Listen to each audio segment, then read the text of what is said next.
Greetings and welcome to episode 7 of the To Climb the Mountain podcast, a beginning indie author's journey with your host Riley Morrison. Today's episode is titled How to Get Beta Readers and How They Can Help You. And by the way, I'm not actually going bald, my hair's just pretty thin here. It always looks like I'm going bald in the videos though.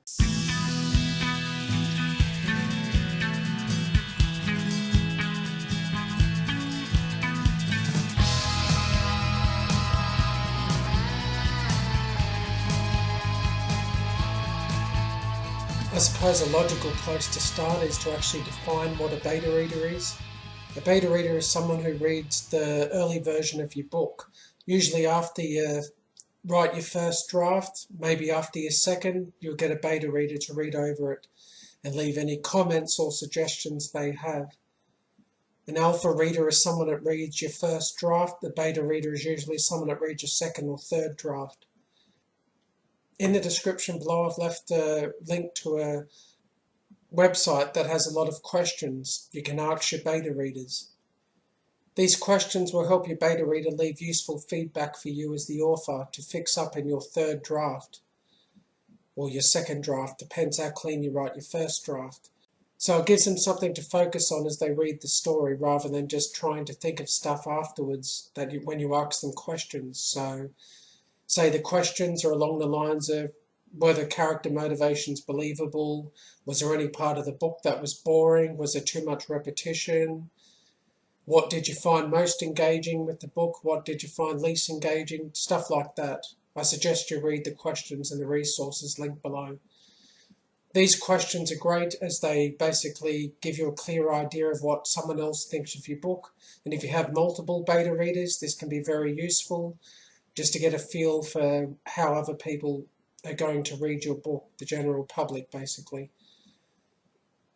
And if more than one beta reader comments on the same thing, like this part of the book is boring, then there may very well be an issue there. Though I've heard having too many beta readers can also be a bad thing, because they can leave different comments on different parts of the book. And you can feel overwhelmed as the author. What do you need to change and what doesn't need to change? You're probably going to start second-guessing everything you do.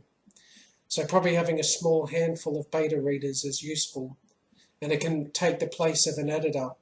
Instead of getting your book developmentally edited, you can just have it beta read once you know the basics of writing and can feel you can actually write a good book to begin with. Some editors offer beta reading or manuscript assessment as another option. Now it's a bit different to beta reading and more in-depth.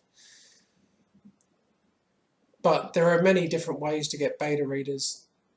Paying an editor is obviously one that actually does beta reading or manuscript assessment if you want a bit more in depth. But there's options like Fiverr has quite a few beta readers on there. I haven't used any personally myself, so just check the reviews of these beta readers. And then there's other sites out there. I've heard of Upwork, I just don't know much about it, but maybe even asking Facebook groups for beta readers.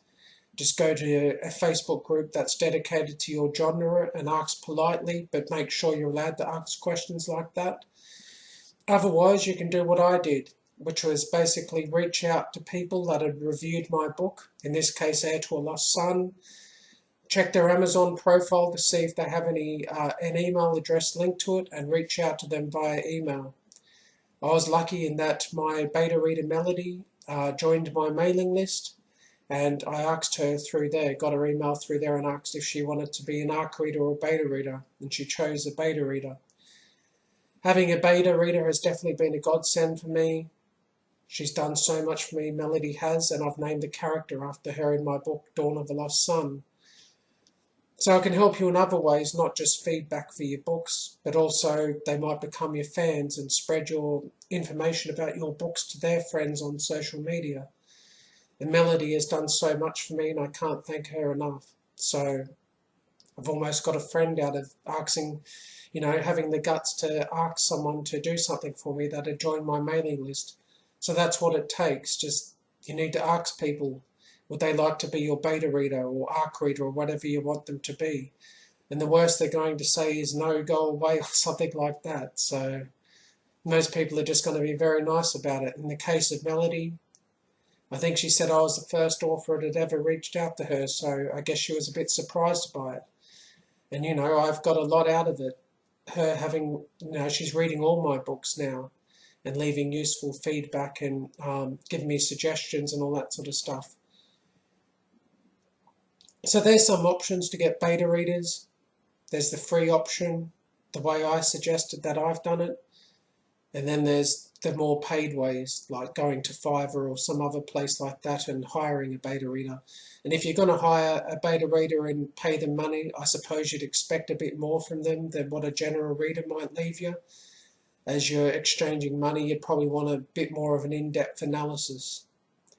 Now I'm going to show you some of my book, Dawn of a Lost Sun, and I'll show you the suggestions Melody left on it, just to give you an idea what a beta reader might do.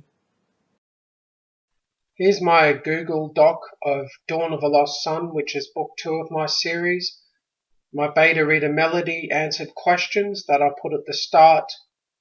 I asked all sorts of different questions. You should see them in the video.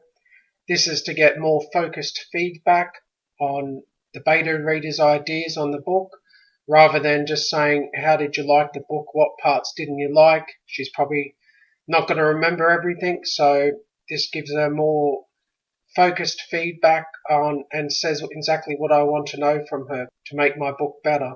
Her comments have been highlighted in yellow. Say, for example, did the setting interest you and did the description seem vivid and real to you? She answered yes, and reading the other point of views this time was great because we are visiting places we have been through previously. She's talking about book 1 there. And then she gave more detailed feedback on some of them, like parts that didn't work for her or confused her in this case. Were there any parts that confused you or even frustrated or annoyed you? Which parts and why?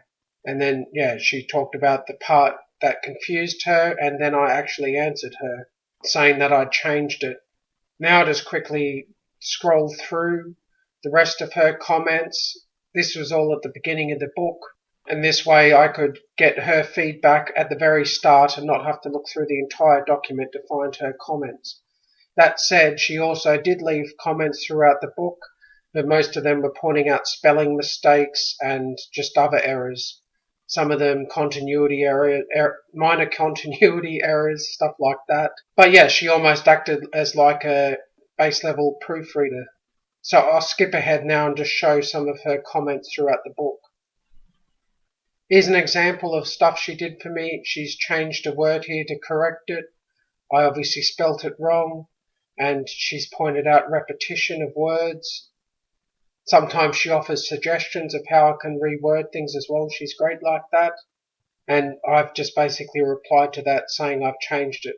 And then obviously she's got back to that comment saying she likes the change. Yet more examples of her comments here saying she's liked something.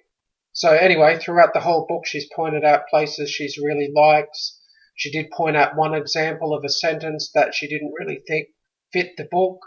And I removed that line because I agree it didn't really necessarily fit the tone.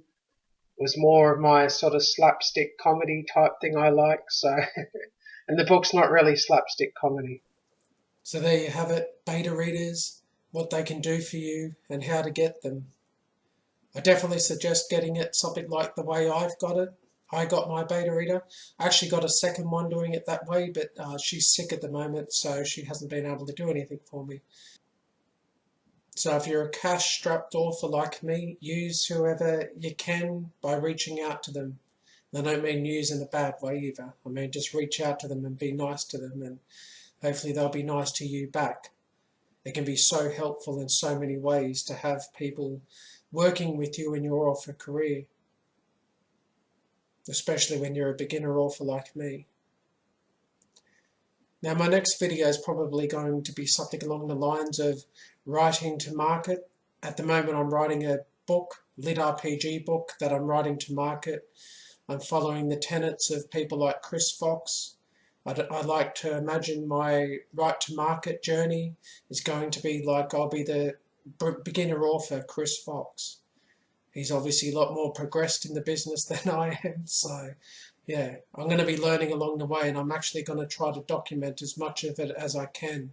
I'm also going to do a video on how my books have sold. I'm going to show my Amazon sales record and all that type of stuff, as I've done before in an earlier video, but I'm going to go into all my books that have been out now, and I've got 4 different books out, although one's on pre-order still. So I'm going to go into that too.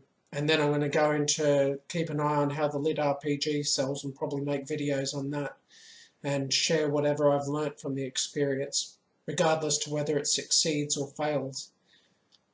You know, yes, my books have pretty much been flops so far, but I think I can learn from it, and I feel anyone that watches this video can learn from it too. So those are my next videos. And other than that, I'm just hard at work on the lit RPG. And I've written the first one, it's basically 100% done, so I'm working on the second one now so I can release them at the same time. But I'll go into this more in that video. Anyway, for now, like, comment and subscribe, and take care.